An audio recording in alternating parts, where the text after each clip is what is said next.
Elias Boone placed $900 in cash on the counter of the Harlan County auction house and did not say a word. Derek Slade looked at the envelope, then he looked at the man across the counter, then he picked up the envelope with 2 fingers, the way you handle something distasteful, and set it back down without opening it. $900, he said, loud enough for the room to hear. You realize that won't cover the filing fees on a property this size. Elias did not answer. He slid the envelope 1 inch forward. The room was not large, maybe 40 people, most of them standing along the back wall with coffee cups and mud on their boots. Pete Dawson was there, leaning against the doorframe with his arms crossed. Roy Carver stood beside him, already smiling before anything funny had happened, which was the way Roy usually operated. There were developers in the back row, too, men in fleece vests with lanyards around their necks, representing agricultural investment funds out of Lexington and Louisville. They had not come to bid on Lot 7. They had come for the parcels after it. Lot 7 was 140 acres on the eastern edge of Harlan County. The auction sheet described it as marginal agricultural land with significant soil depletion, shallow limestone substrate, and limited water retention capacity. 3 independent assessors had looked at it. All 3 said the same thing in different words. The land was tired, the kind of tired that does not recover. Previous owners had worked it across 4 generations and left it worse each time. And the last family, the Pruitts, had finally lost it to Pinnacle Agricultural Credit Bank in the spring of 2019 when the debt outgrew the yield by a margin that no amount of optimism could close. Pinnacle had been trying to move the property for 5 years. The opening bid had started at $42,000. Nobody moved. They dropped it to $18,000. Still nothing. By the time Elias walked through the door that January morning, Slade had already decided the property was a liability and he wanted it gone before the end of the quarter. The director was 41 years old. He had a business degree from Vanderbilt in a manner that suggested he had never been wrong about anything in his professional life. He wore a Tag Heuer watch on his left wrist and tapped it with his right index finger when he was impatient, which was often. 3 years running the Pinnacle Regional Branch, and in those 3 years he had moved more distressed agricultural properties than any director in the Kentucky division. He knew how to read a room, and he knew how to price a loss so it looked like a decision. He had not expected this. The man across the counter was 68 years old. He wore a flannel shirt the color of a winter sky, washed so many times it had lost any specific shade and settled into something between blue and gray. His work boots were steel-toed and resoled twice. His hands rested on the counter with the stillness of a man who had learned patience the hard way. And 3 fingers on his right hand curved slightly inward, the last joints thickened and immovable, the way fingers look when they have been damaged and healed without proper setting. He had driven to the courthouse that morning in a 1991 Ford pickup with 214,000 miles on the odometer. He had parked it behind the building where nobody would see it. Slade tapped his watch. The room waited. I can structure this as an installment agreement, Elias said. $900 down, $50 a month for 18 months. Someone behind him laughed, not loudly, just enough. Pete Dawson uncrossed his arms and crossed them again in the other direction. Roy Carver said something under his breath to the man beside him, and the man beside him nodded. Slade looked at the envelope. He did the math that anyone in the room could do, which was that $900 plus $900 in installments equaled $1,800 total, against a property that 3 assessors had valued at somewhere between nothing useful and not worth the paperwork. He approved the agreement, not because he was generous, because he was certain. He was certain Elias Boone would miss a payment within 6 months. He was certain the property would revert to Pinnacle under the default clause in Section 11 of the installment contract, the clause printed in standard font that nobody read, which stated that a single missed payment triggered immediate repossession without further notice or legal process. He was certain that when that happened, he would sell the land to the development group from Louisville for $280,000, which would make the quarter look very good and make him look very smart. He approved the agreement and held out his hand. Elias shook it with his left hand. Slade did not comment on this, but he noticed. Gary Holt was waiting in the parking lot when Elias came out. The man was 55 and had farmed leased land in Harlan County for most of his adult life. They had worked adjacent plots for 11 years, eaten lunch together most days when the weather allowed it, sitting on tailgates with sandwiches wrapped in wax paper, not talking much, which was a form of friendship that suited them both. You actually did it, Gary said. Elias unlocked the truck. He did. Gary shook his head. That is a dead piece of ground. Everybody knows it. Elias opened the driver's side door. Most things people know for certain aren't worth knowing, he said, and got in. He didn't tell Gary what he knew. He had not told anyone in 4.5 decades, and he saw no reason to start now. What Elias knew lived in a metal tin, olive green, the kind that ammunition came in during a different era. He kept it under the truck seat, wrapped in a piece of oilcloth. Inside was a collection of documents assembled and maintained over a working lifetime. Bank statements, receipts from every transaction going back to 1987, each one signed, dated, and paperclipped to its corresponding record. 3 folded copies of the Pinnacle installment agreement, because 1 was never enough and 2 left room for argument, huh? And at the bottom of the tin, protected by a sleeve of cardboard cut from a cereal box, was a piece of paper that was not a receipt or a contract or a bank statement, huh? It was a hand-drawn copy of a geological survey map. Harlan County, Kentucky, surveyed in 1954 by Consolidated Fuel and Mining Corporation in advance of a coal exploration program that never happened. The original had been sitting in the public archive room of the Harlan County Courthouse for decades, cataloged under mineral surveys, misfiled between 2 road assessment reports, gathering the particular kind of dust that accumulates on things nobody has looked at in a very long time. Elias had looked at it in the summer of 1979. He was 23 years old, working as a summer intern with a geological survey team out of the University of Kentucky, finishing his degree in geological engineering. He had gone into the archive room looking for a different document and found the 1954 Consolidated Survey by accident. He read it twice. Then he asked the clerk for a pencil and a sheet of paper, and he copied the relevant section by hand, carefully, with the precision of a man who understood what he was looking at. In the southeastern quadrant of the survey, in the area corresponding to what would later become the Pruitt family property, Consolidated's team had noted an anomalous silica substrate at a depth of approximately 15 to 20 inches beneath the topsoil layer. They had noted it and moved on, because they were looking for coal, and the anomalous silica was not coal and therefore not their concern. Elias had circled the notation in pencil and written 2 words beside it in his careful, small handwriting. Check this. He had carried that piece of paper since 1979, through 3 apartments, 2 houses, 1 marriage, 1 loss, and 23 years of farming leased land in Harlan County. He had never shown it to anyone. He had simply waited for the day when the land came available at a price he could reach. That day had taken longer than he expected. He had expected it to take a long time. He was a patient man. He drove out to the property that afternoon and walked it for 3 hours. The land looked exactly the way the auction sheet said it would. Dry, exhausted, the topsoil thin and pale, the kind of pale that means the organic matter has been worked out over decades of cultivation without adequate replenishment.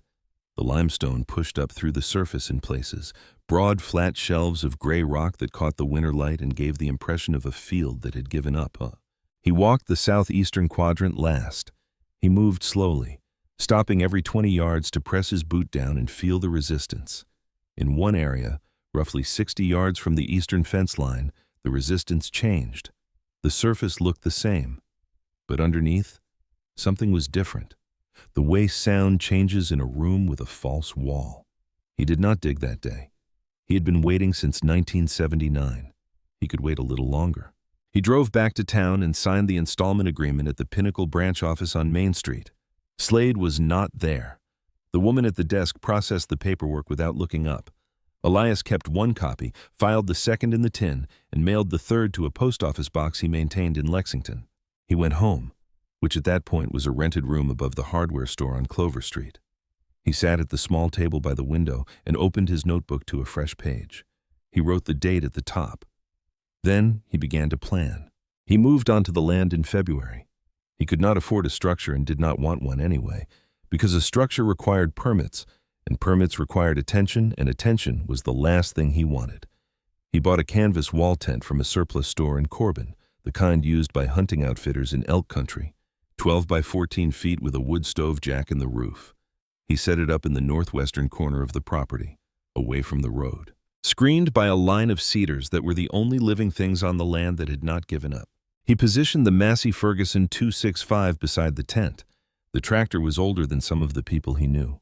Bought it in 2003 for $1,100 from a man in Letcher County who was retiring, and he had kept it running through a combination of patience and an understanding of machinery that went deeper than any manual. The hydraulics were original. The engine burned clean. He knew every bolt on it the way you know the rooms of a house you have lived in for a long time. He planted in March, corn in the northern half, soybeans in the south. He worked the ground carefully, turning it deep to break up the compacted layers, adding lime and fertilizer in the ratios he had calculated over the winter. Up at 5, working until the light failed. He ate at the tent. He slept well. Gary came by most days. He would park at the fence line and lean on the hood and watch Elias work, and occasionally one of them would say something, and occasionally the other would answer. It was the continuation of a friendship that had never required much to sustain it. Other people came by less charitably. Pete Dawson drove past twice a week on his way to the feed store and slowed each time to get a good look. He told people at the co-op that watching this operation was like watching a man dig a hole in a swimming pool. Roy Carver said the old man had finally gone soft in the head, said it more than once and in more than one location. And the laughter that followed was the comfortable laughter of people who have decided something is funny and don't need much evidence to keep it funny. Slade heard the talk and was pleased by it. He had been checking the installment records weekly since January. Each payment arrived on time, $50 by money order, each one stamped at the Harlan County Post Office. He noted them and waited for the one that would not arrive. What Slade did not hear, because Gary had not told him yet, was that Elias had begun doing something unusual in the southeastern corner of the property, something that had nothing to do with farming.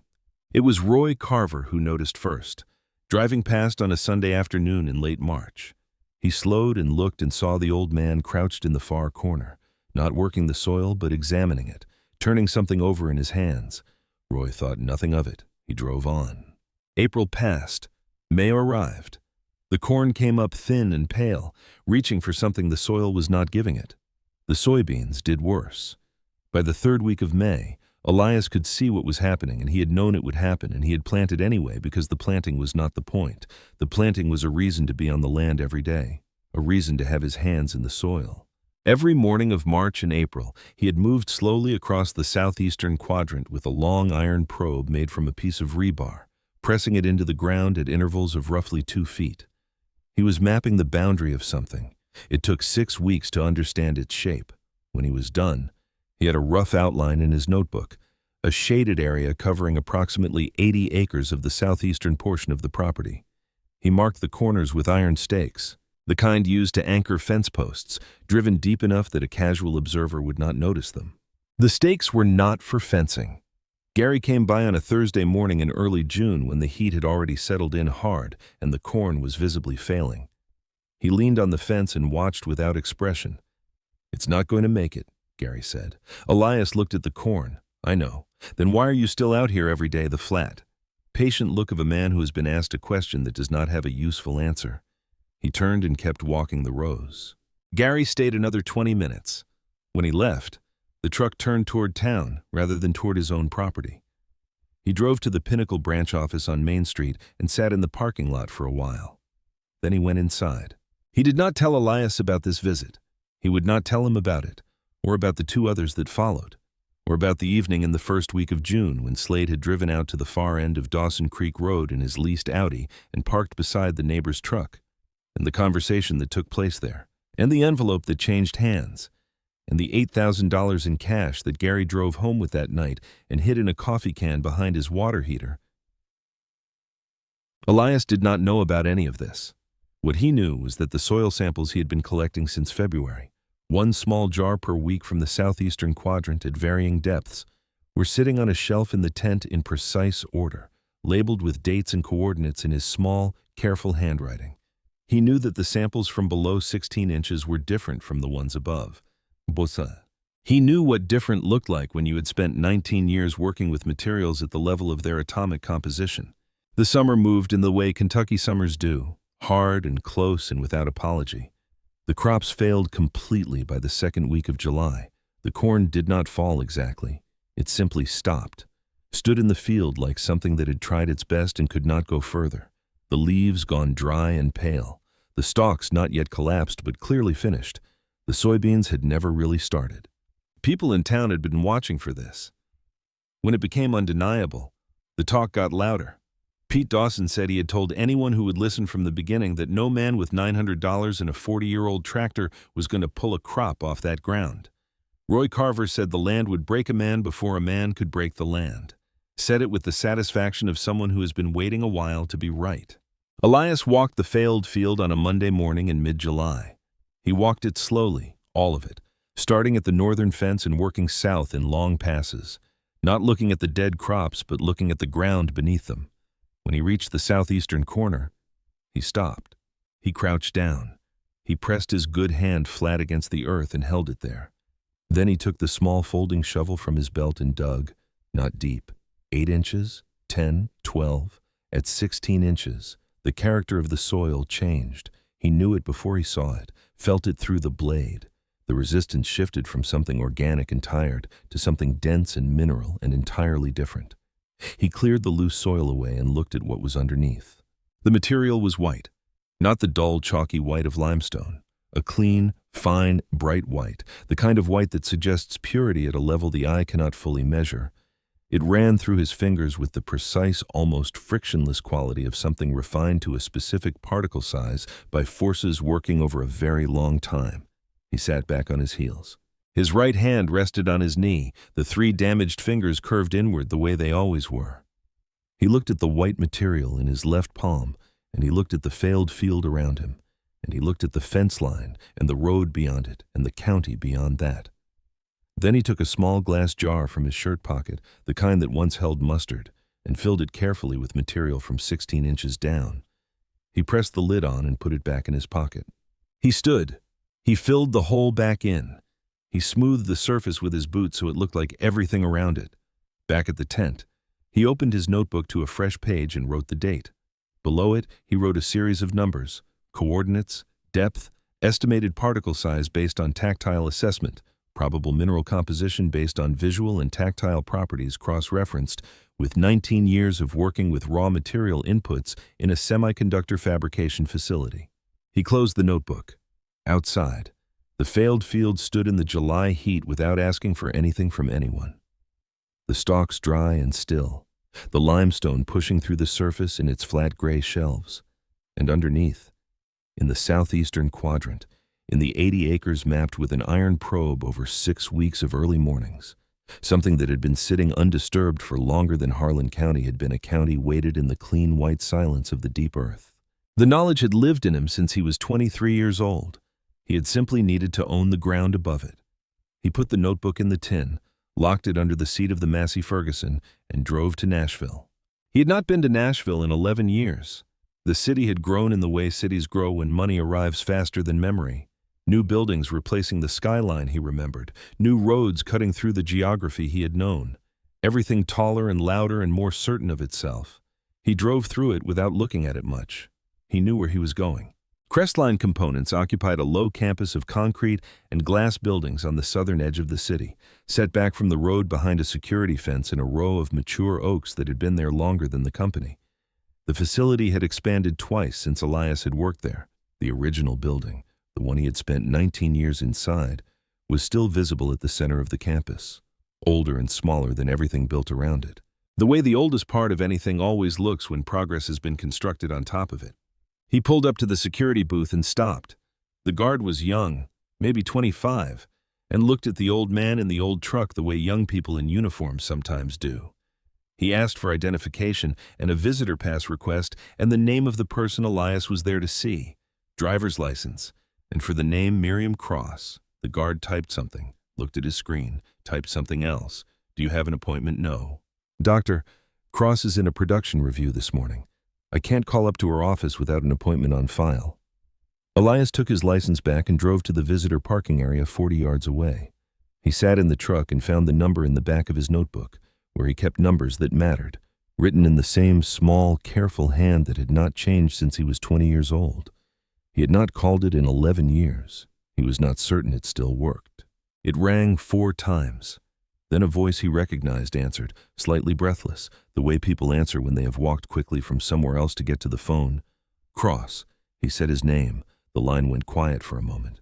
Not a long moment, but long enough to contain something. Elias Boone, she said. I thought you were dead. Not yet, he said. I need a spectrometer in 30 minutes. Another pause. Then, where are you right now? Your parking lot. She came down herself, walked out of the main building in a white lab coat over a dark shirt, her hair shorter than he remembered, more gray at the temples. The same way of moving that suggested she was always thinking about 3 things at once, and walking was just something that happened in between. 52 years old and carrying it the way people do when the work has been worth doing. She stopped in front of the truck and looked at him through the windshield before he got out. You look exactly the same, she said. You don't have to say that. I'm not saying it to be kind. It's an observation.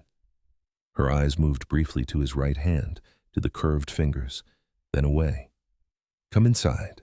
She signed him in herself and walked him through security without explaining anything to anyone, which said something about where she stood in the building's hierarchy.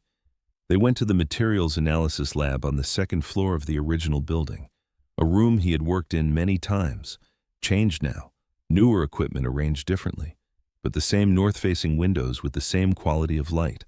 He set the jar on the bench. She looked at it, then at him. Then she put on gloves and opened it, 30 seconds examining the material visually. A small sample transferred to a slide, positioned under the optical scope. She didn't speak while she worked. He stood back and let her work and didn't speak either. This had always been the nature of their working relationship, back when they had one, thorough and fast and needing no encouragement while she was in the middle of something. The spectrometer analysis took 18 minutes. When the results came up on the screen, she looked at them for a long time, scrolled through the data, ran a secondary confirmation on the purity index, looked at it again. Then she turned around. Where did this come from? Property I own in Harlan County, he said. How much property? 140 acres. The deposit is in the southeastern portion, roughly 80 acres based on my survey. She turned back to the screen. The purity index read 99.997%. High purity quartz, the kind used in the production of semiconductor-grade silicon wafers. The kind of material the global chip manufacturing industry needed in quantities that consistently outpaced what known deposits could provide. The kind that had no substitute and that the industry would pay extraordinary prices to secure. You've known about this, she said. It was not a question. Since 1979, he said. She was quiet, doing the math that engineers do when numbers arrive large enough to change the shape of a room. Do you understand what the current market is for a deposit this size at this purity level? I have an estimate. She named a figure, between $800 million and $1.2 billion, depending on extraction yields and processing contracts. That's consistent with what I calculated, he said. She stared at him. You calculated this. I had the time. She turned back to the results and began printing documentation. 3 copies without being asked, which told him something about her and confirmed what he had already believed, which was that she was the right person to call. You need a supply agreement, she said.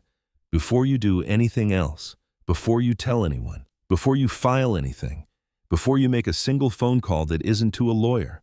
A supply agreement with a manufacturer that gives you legal standing and financial backing before whoever owns mineral rights on the adjacent properties figures out what's under your land. I own the mineral rights, he said. It's in the purchase agreement. She stopped, turned around slowly. You made sure of that before you signed. It was the first thing I checked. She was quiet. Then, you've been planning this since 1979. I've been patient since 1979, he said.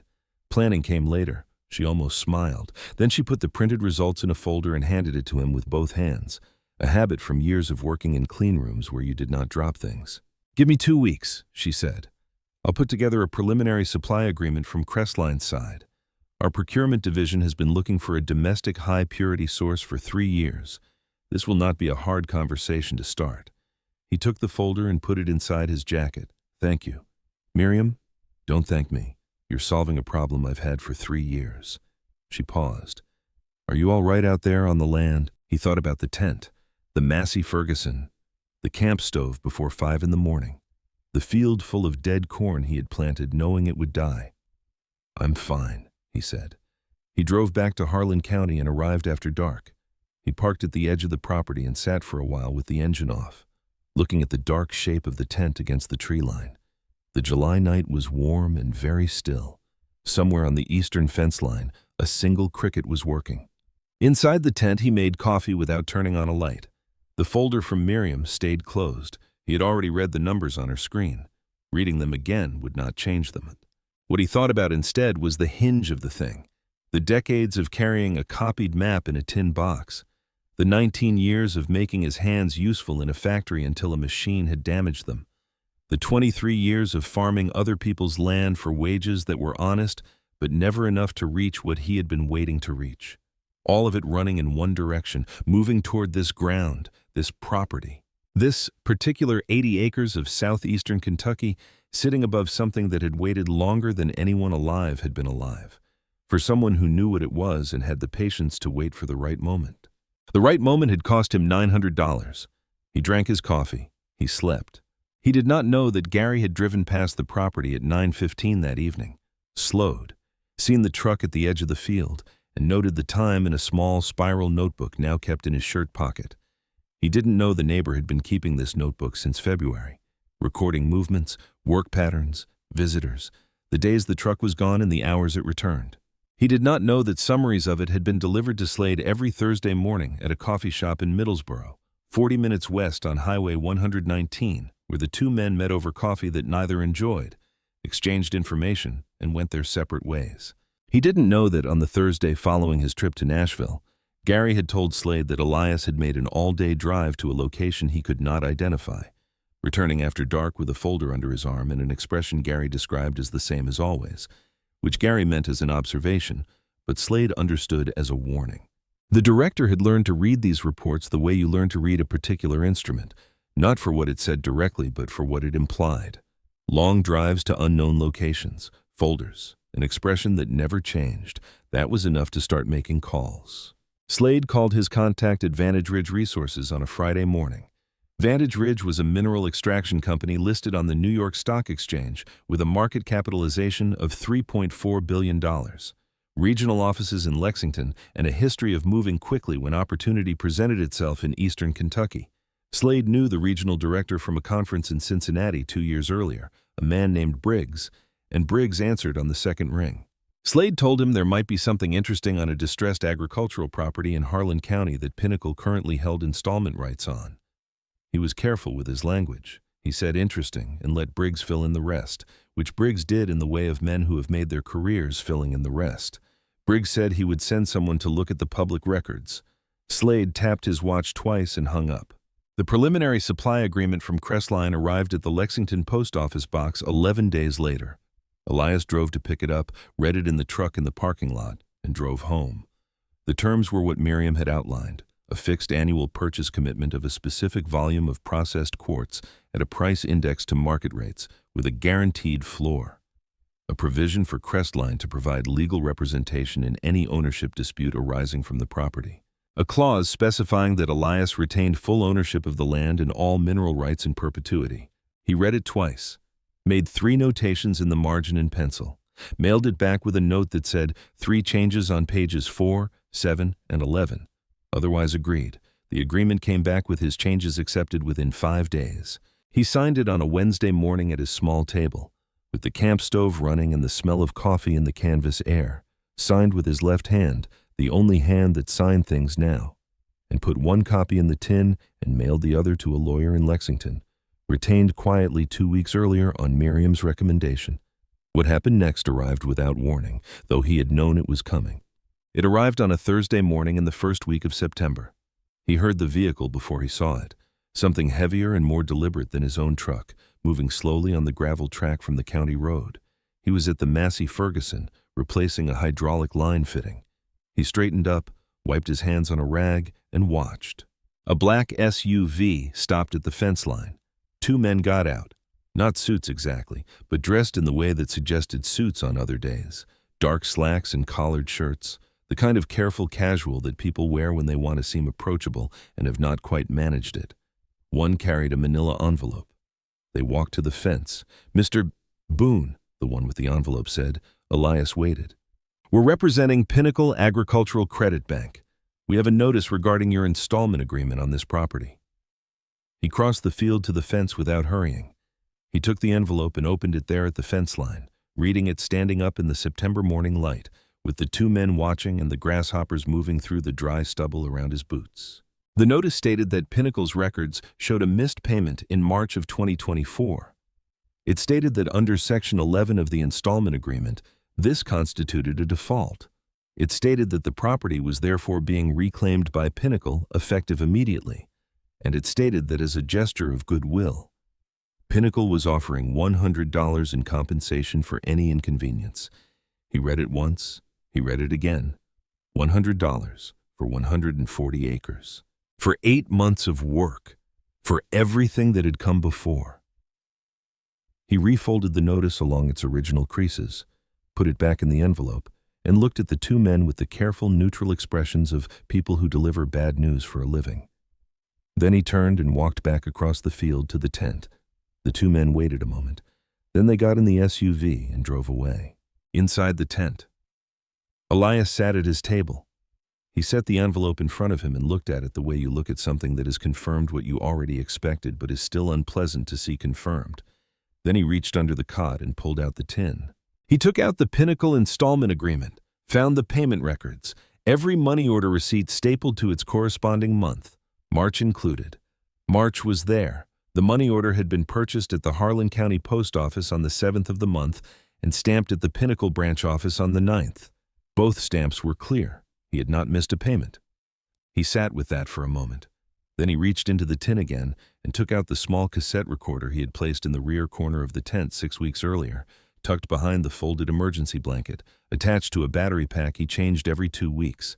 He had installed it on a Sunday morning in late July, 12 days after returning from Nashville, when he had noticed that a small item on his supply shelf had been moved.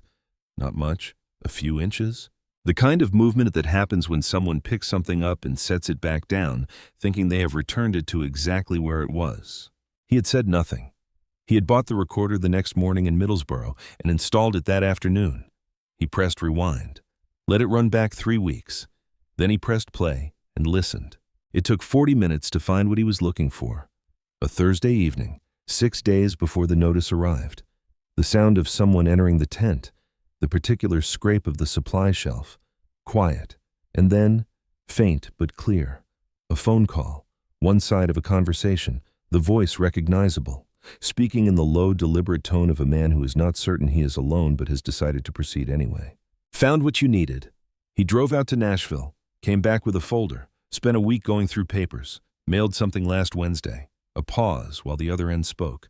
I don't know what's in it, but he's been working that southeast corner like it means something. Stakes in the ground. Been doing it since March. Another pause. I'll keep watching. All right?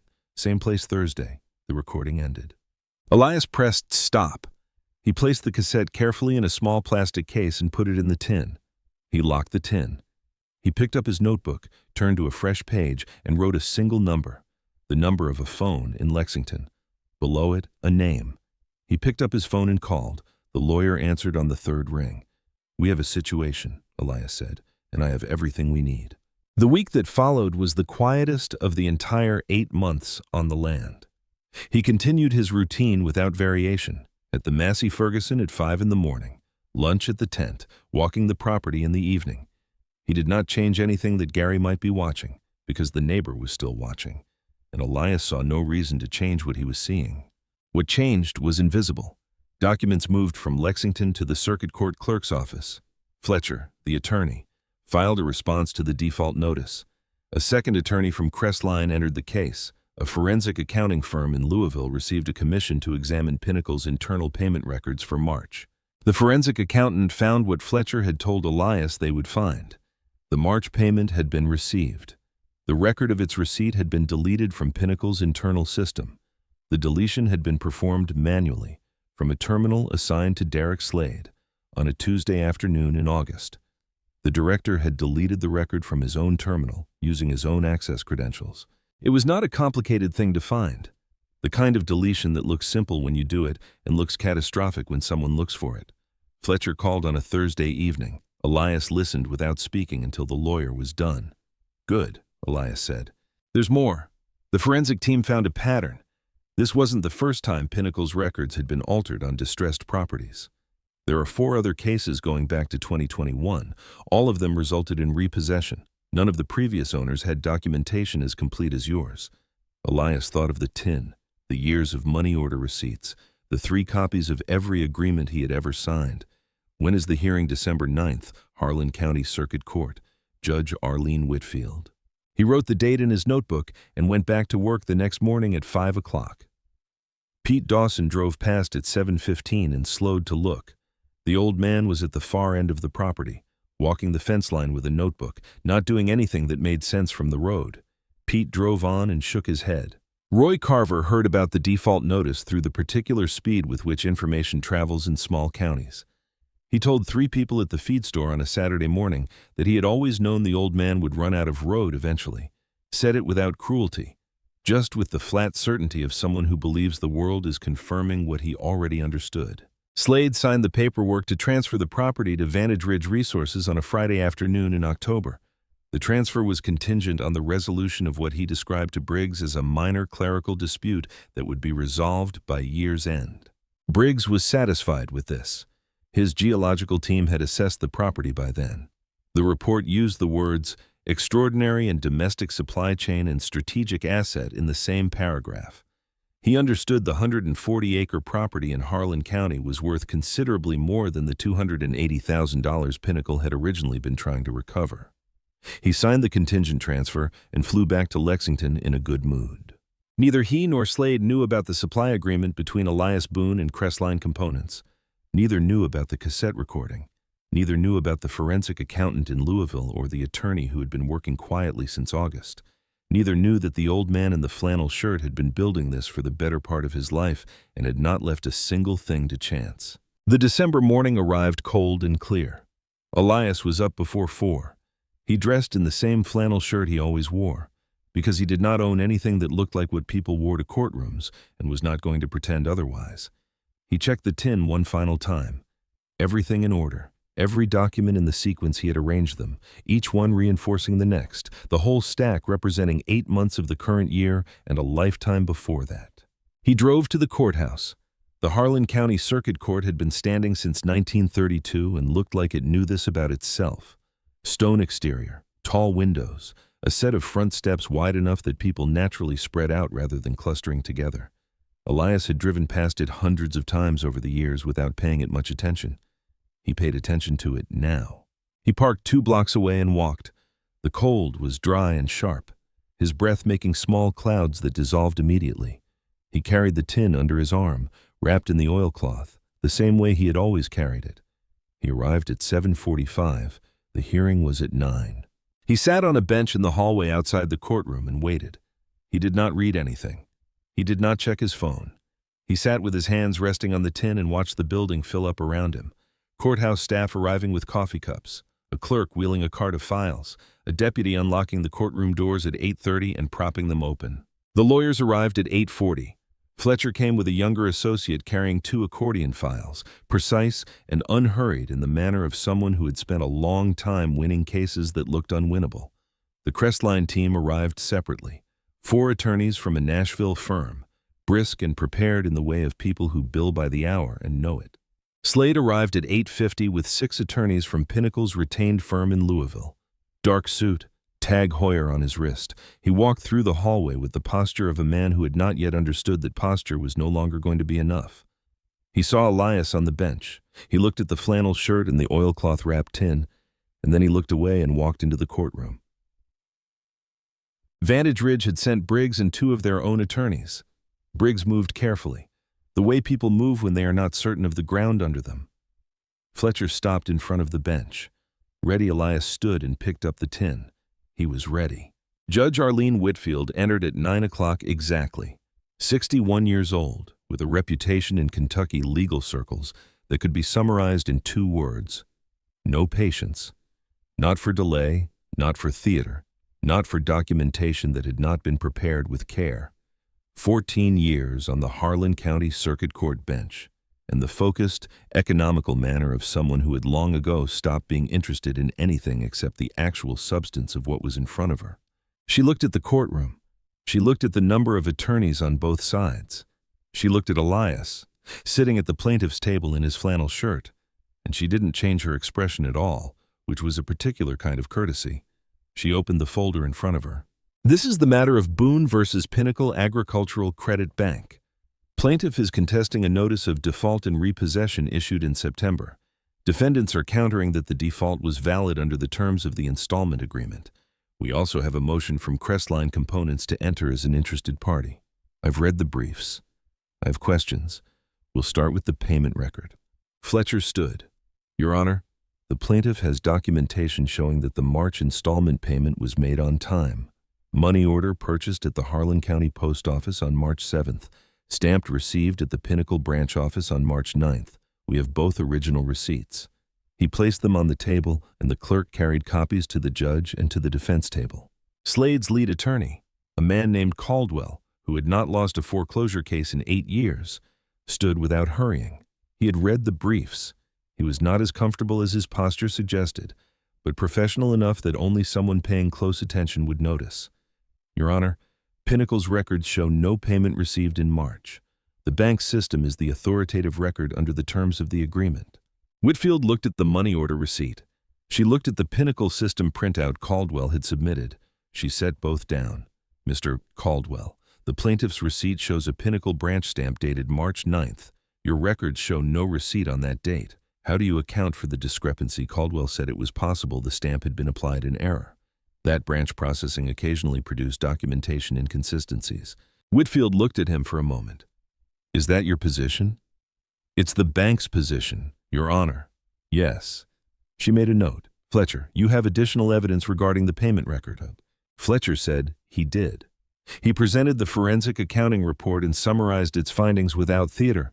In the flat sequential language of someone presenting facts that do not need decoration, the March payment had been received by Pinnacle, recorded in a preliminary intake log, and subsequently deleted from the primary system. The deletion had been performed manually. The terminal, the access credentials, and the timestamp were all contained in the report. He placed the report on the table. The clerk distributed it. The courtroom was quiet while Whitfield read. The particular quality of silence that settles when people understand that something important is happening and talking would be a mistake. She looked up at Caldwell. Your client's records show that a payment was received, logged at intake, and then manually deleted from the primary system. The deletion is attributed to a specific terminal and specific credentials. Do you want to revise the bank's position?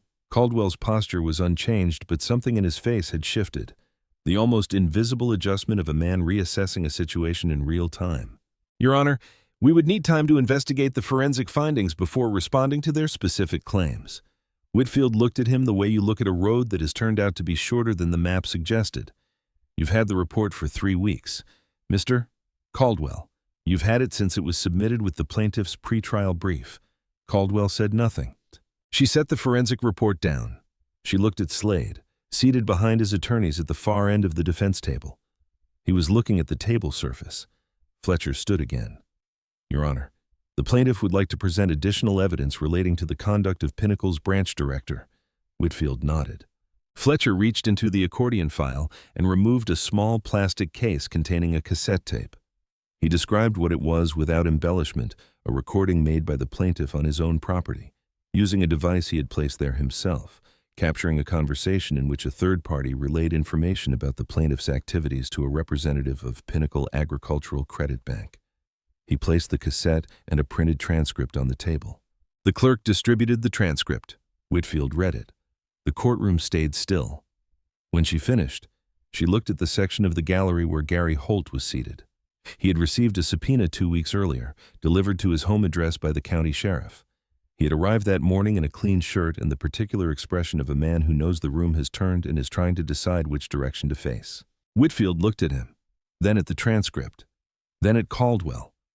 Is your client prepared to respond to evidence that one of Pinnacle's officers coordinated with a third party to monitor the plaintiff's activities on his own property? In the period immediately preceding the deletion of the plaintiff's payment record and the issuance of the default notice, Caldwell asked for a recess. Whitfield gave him 15 minutes. During the recess, Elias sat at the plaintiff's table and did not speak to anyone. Fletcher came and sat beside him briefly and said quietly that it was going well. Elias nodded without particular reaction. The Crestline attorneys conferred near the wall. Briggs sat in the gallery looking at his phone and not appearing to find what he was looking for. Slade and his attorneys were in the hallway, visible through the open door, clustered in the way of people conducting a rapid conversation in lowered voices. Slade was not speaking. He was listening, and his face had the look of a man hearing things that are accurate but not helpful. The 15 minutes passed. Caldwell returned to the defense table and stood. Your Honor, Pinnacle Agricultural Credit Bank withdraws its default notice. We acknowledge the payment record discrepancy requires internal review and will cooperate fully with any inquiry. Whitfield wrote something. She did not look up immediately. When she did, she looked at Caldwell with the specific expression of a person who has heard the minimum and is about to ask for more. Mr. Caldwell. A withdrawal of the notice addresses the immediate property claim. It does not address the question of how a valid payment was deleted from your client's system, or the apparent coordination between a bank officer and a third party, or the 4 additional cases your forensic examiner flagged in their report. Caldwell said that those matters were outside the scope of the current hearing. Whitfield said, they are now within the scope of this court's referral to the Kentucky Department of Financial Institutions and the Federal Deposit Insurance Corporation. The referral will be filed this afternoon. She looked at Briggs. Regarding Vantage Ridge Resources, the contingent transfer agreement was entered into based on Pinnacle's representation that the default notice was valid. The court finds that representation was not valid. The contingent transfer is voided. Briggs's attorney started to stand. Whitfield looked at him. I've read the Vantage Ridge brief. File your objections with the clerk. We'll schedule a separate proceeding if Vantage Ridge believes they have a claim. But I'll note for the record that a contingent agreement predicated on a fraudulent default has a limited prospect of surviving that proceeding. The attorney sat back down. Whitfield looked at the room, at the Crestline team, at Fletcher, at Elias. The default notice is voided. The plaintiff's ownership of the property is confirmed. The installment agreement remains in force under its original terms. She paused. Mr.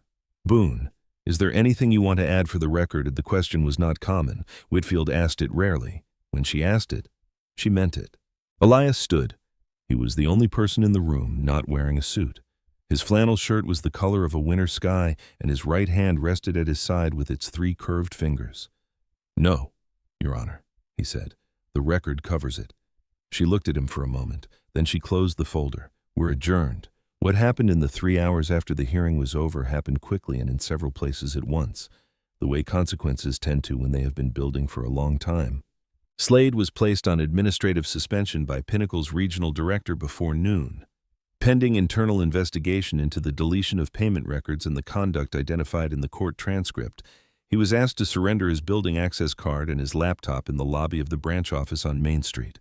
He surrendered them without comment and walked out to the parking lot. He sat in the leased Audi for a while.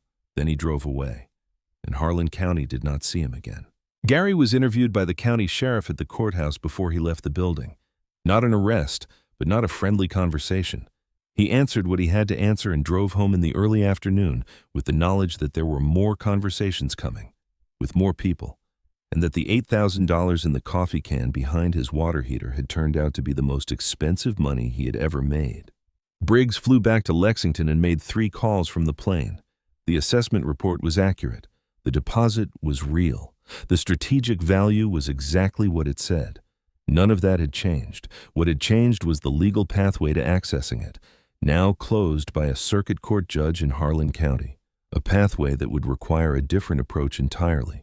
One that would involve negotiating with Elias Boone rather than acquiring the land over his objection. Briggs understood this. He was a practical man. He made a note to have someone reach out to Fletcher's office in January. The Crestline supply agreement was formally executed in its final form 2 weeks after the hearing.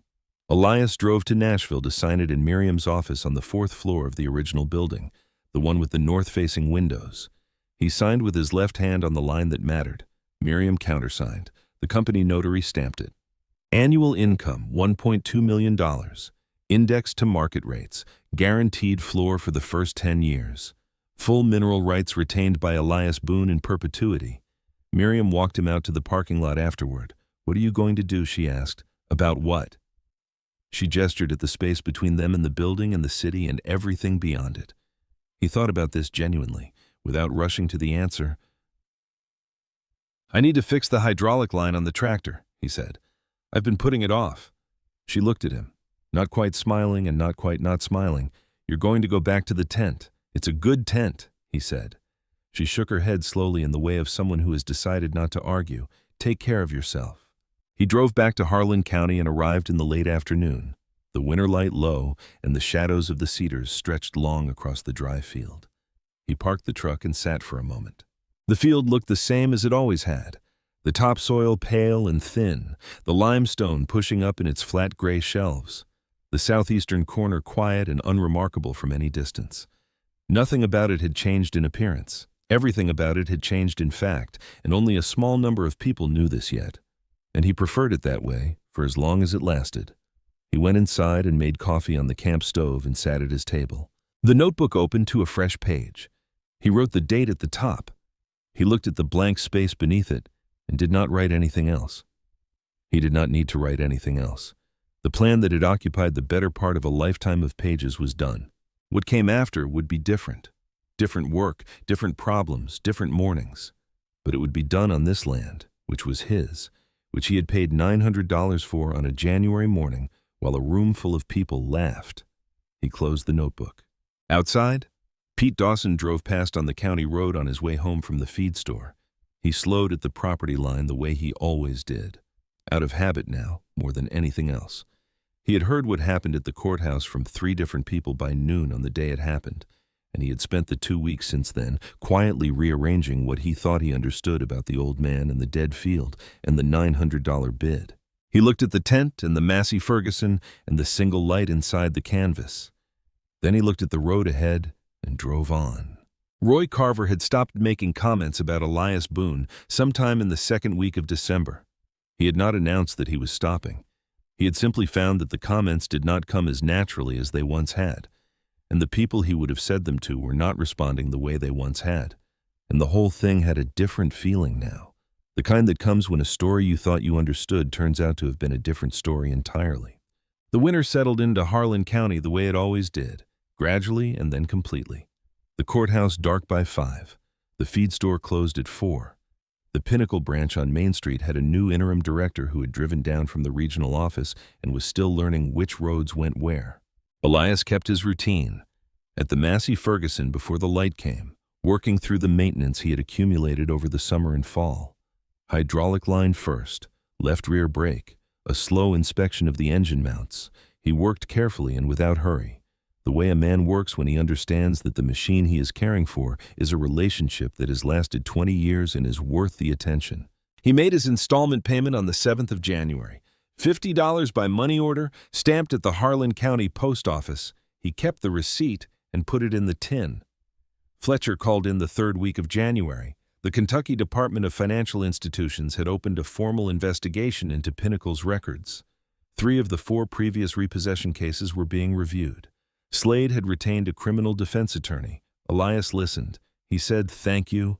He hung up. He went back to the Massey Ferguson. The investigation was not his to run. The consequences were not his to deliver. He had done his part, which was to keep every receipt, to watch carefully enough to know when something was wrong, to trust a hand-copied map from a courthouse archive room, and to wait with the patience of a man who understands that time is not the enemy of justice, but its instrument. He had done all of that. Crestline's extraction team arrived in February to begin the preliminary surface work. 4 people, geologists and engineers, polite and professional and careful about the property. They set up equipment in the southeastern corner and worked quietly, and Elias gave them access and answered their questions and otherwise left them to it. The crew leader was a young woman named Hayes, who had a doctorate in materials science and had read the original hand-copied map from 1979 and called it meticulous, which it was. She knocked on the tent pole one morning in the 3rd week of February and asked if he had time to look at the preliminary core samples. He had time. They walked to the southeastern corner together and she showed him the cores, cylinders of material extracted from varying depths, each labeled and logged. At 16 inches, the color changed the way he had always known it would. The white of it clean and bright against the gray of everything above. "This is extraordinary," she said, looking at a core from 22 inches down. "The purity at this depth is higher than the surface samples. It goes deeper than we initially estimated." How much deeper, she told him. He looked at the core in its clear plastic sleeve. He looked at the southeastern corner of the field, the 80 acres he had mapped with an iron probe on early mornings when the light was not yet fully up, walking it alone. He looked at it with the expression he had been wearing since 1979, the expression of a man who suspected something and has now confirmed it and does not need to make a performance of having been right. He went back to the tent, opened his notebook to the page where he had written the date and left the rest blank, and wrote a single number below the date. The depth figure Hayes had given him. He wrote it in his small, precise hand, the same handwriting that had copied a geological survey in a courthouse archive room in the summer of 1979. He closed the notebook, put it in the tin, locked it, and returned it to its place under the seat of the Massey Ferguson, where it had always lived. A television crew from a Lexington station came out in March, after the story ran in the Louisville Courier-Journal and was picked up by the wire services. A man in a good jacket stood at the fence line with a microphone and waited. Elias eventually came over, because the man had been standing there 40 minutes in the cold, and that seemed like enough time. The man asked several questions. Elias answered them briefly. The man asked what it felt like to have waited so long for something. Elias looked past this camera at the field. "It felt like work," he said. "There's not much to add to that." The man asked whether he had anything to say to the people who had laughed at him at the auction. Elias looked at the man, then at the camera. "No," he said. The man waited to see if there was more. There was not. The crew packed up and drove back to Lexington. The story ran that evening and was shared widely and commented on heavily by people who had not been there and did not know the old man and were certain they understood what the story was about. Elias did not watch it. He was at the Massey Ferguson, finishing the brake calibration he had started that morning, working in the late afternoon light with the economy of a man who has a specific task and intends to finish it before the cold gets worse. The field around him was quiet. The cedars at the northern edge held the last of the light, the southeastern corner marked now by small flags on wire stakes, the geologist's version of the iron anchors he had placed himself in the early mornings of the previous spring, different markers telling the same story. He finished the calibration and put the tools away. He washed his hands at the jug by the tent door and carried his coffee to the table. The light went. The cold came down. The county road outside went quiet. The camp stove ticked as it cooled. The tin sat on the shelf, locked, as it had always been. He had paid $900 for 140 acres of land that a room full of people had agreed was worthless, and the land had turned out to be what he had known it was since he was 23 years old. And the people who had tried to take it from him had run into the thing that patient men build when they have enough time and enough care and enough small glass jars and enough money order receipts kept in a metal tin. He was 68 years old. He had work to do in the morning. He drank his coffee and went to sleep.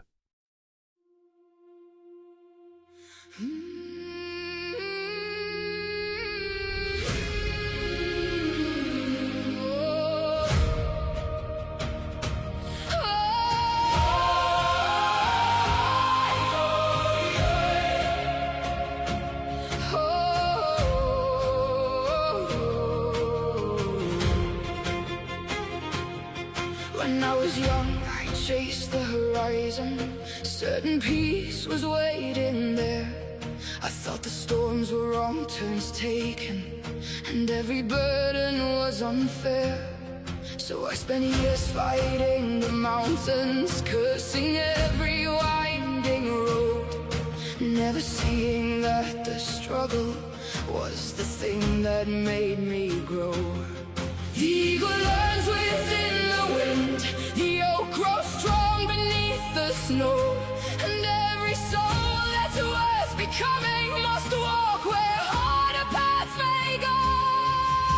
The road was never meant to be easy, the storm was never meant to pass. The waves were not there to stop me, they were there to teach me how to last. Every trial is part of the journey, every scar becomes a guide. The mountain is not in my way, the mountain is the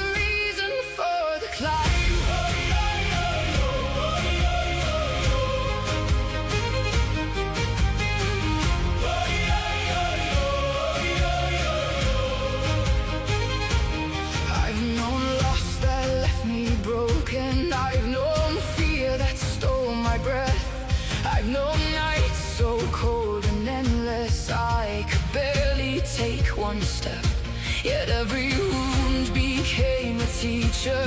Every failure left a mark, and every valley that I walked through placed another star within the dark. The river doesn't fight the canyon, it learns to carve its way ahead. What seems a wall to those who fear it becomes a path for those who tread. The road was never meant to be easy. The storm was never meant to pass. The waves were not there to stop me. They were there to teach me how to last. Every trial is part of the journey.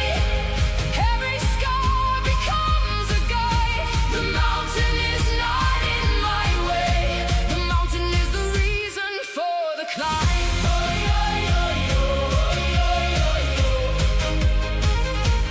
For the climb.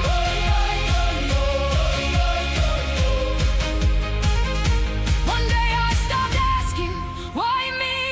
And started asking, what can I learn? The moment I embraced the fire lost its power to burn. For every challenge holds a gift, though hidden from the eye.